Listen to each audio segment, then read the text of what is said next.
tôi na history subject adia apoi mo mama first battle of Panipat kichi isinto dinga hey first battle of Panipat ahile Mughal kumpi Babur le Lodi dynasty ya vai hom no nung Ibrahim Lodi te kala kidona ahia bangchi banga buazo na tangthia ya aziak bang banga ya chite khat khatina yen suk dinga ama sa pen na hile kum sangkhat zabuk velina India ichi sunga kumpilal gamon te kha ki thutwa khet loina ase na ki hentil telwa huchi banga ichangena ki panpi to dan theilo te baburina khat hit khata simina ama thunwaya akoi ni lo hi hoi bana hichi banga akhang thui su changina dynasty kichi a umpa pa hiai thumala hi le akhanga vai hom na ki peson chi na hi ani na dingina bangjaka babur in lo china nga ti hi ya chi yongen non changina baburin nidanga India kumpite sat ni lo leitwal pansana galdo na gamla pi kap the na ahong poluta hichi banga galdo na panlang na ichi te Ibrahim Lodi sepaite na tuak khangi lo je kana do haksa asaw ahi abanai pairinga tulungma method kichi tarko mongol kichi ten galdo na dinga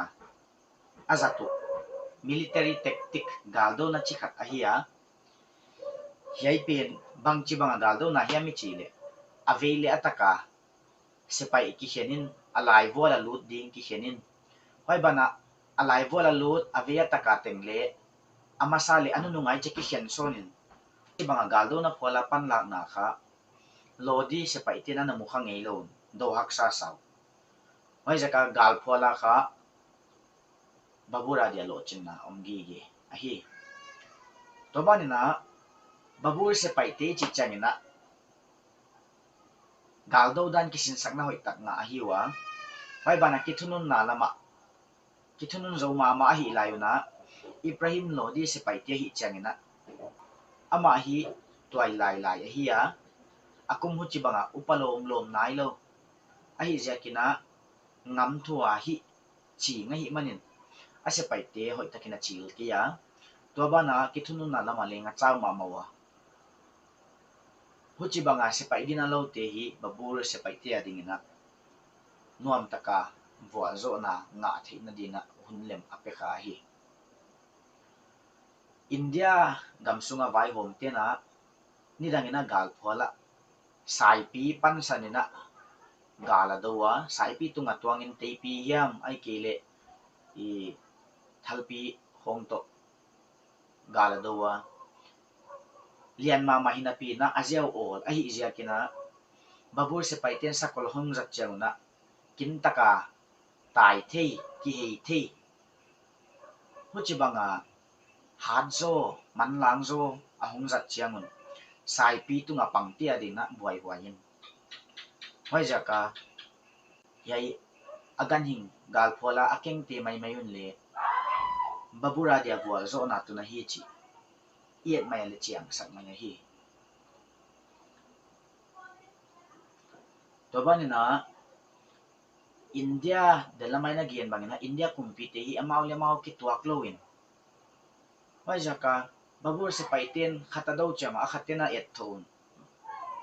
ahwai khit changa kha akhata sim non changa adang ten ki pan pi to dana na thei siam lo hoi jaka gam khat khatai cha asim to changa kha olola ama thunei na India gam sunga zapi huwa pa ki lian zo hi to bana Ibrahim Lodin ama vai hom na noya asep khom pi a vai hom mi te gina takina ayen kai kia anil se azia kina ama vai hom na noya omut lo ten babur kia nga chial na bolin amao lalgam singding le vai hom kum ding na mia solwa wai jakin ama vai hom na summa ma aling adin mun len kip zolo hi jakina Ibrahim Lodi ading atu bualek na achiam sa to ki bang hi to banina babur mi hin ziaina ase paite ahan thona ama omdan ina ase paite ama de chitak dinga athu zo thi laina Ibrahim Lodi penin ama sunge aleng ama vai hom na sunge aleng do na to ka hi jakina babura ding na bual zo na aswa ka hi yai first battle of Panipat kichi akido na galpala ki suk to na ong numina bangchi bang thua hong po tai chi le ama sa pen penin baburin Ibrahim Lodi zo hiai na kumzani le som nga sung mong mong India gama vai hom ding Mughal te lalgam ahong pan ahi yai Ibrahim Lodi chi te pol hi Afghanistan lamakumpi ana hiwa ana ki peson to Delhi pansana vai hom na ana len ahi wa hi amau phuk hiat hi nungina Mughal te lalgam le athuni nau India ahum ki bul patahi Lodi vai hom na pai hiat hi nungina gal phola thai na oma ama tha hi to ketan na India gama Lodi khanga vai hom na abi ahi to banina ni danga India competen anazat meng lo le anazat ngei khol lo leitwal pan sana gamla pipi kap the na galvan kichi baburin apuak lut takina kumpidang ten le ana thei wa hi manina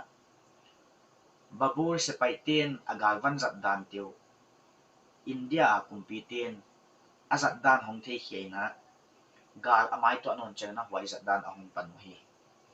huai changina heya kahon gel tel khak lo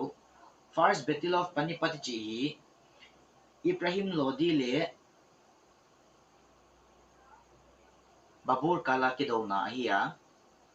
kum sangkhat zanga somni le kuka thil tum